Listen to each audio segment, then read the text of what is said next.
বাংলাদেশ ক্রিকেটের অন্যতম উজ্জ্বল নাম তামিম ইকবাল সম্প্রতি হার্ট জটিলতার কারণে পড়েছিলেন এক বড় শারীরিক বিপর্যয়ে।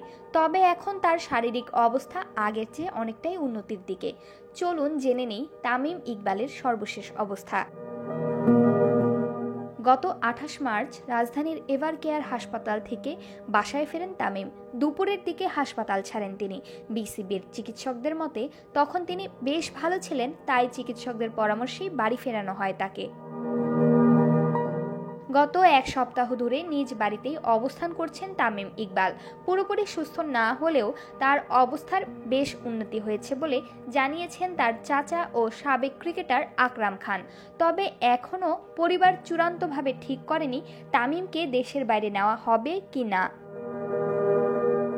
বিসিবির চিকিৎসক দেবাশিস চৌধুরী জানিয়েছেন, তামিমকে এখন সম্পূর্ণ বিশ্রামে থাকার পরামর্শ দেওয়া হয়েছে। তিনি চিকিৎসকদের দেওয়া নির্দেশনা মতেই এখন বাড়িতে আছেন।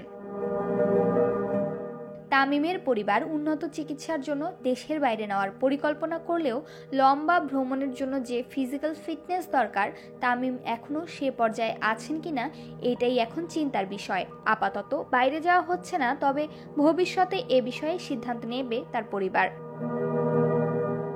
গত মাসের শেষ সপ্তাহে ঢাকা প্রিমিয়ার লিগের একটি ম্যাচ চলাকালীন মাঠেই হঠাৎ স্ট্রোক করেন তামিম। তখনই তাকে সাভারের একটি হাসপাতালে ভর্তি করা হয় এবং পরে হৃদযন্ত্রে একটি রিং পরানো হয়। এরপর কিছুদিন তিনি ছিলেন ঢাকার এভার কেয়ার হাসপাতালে।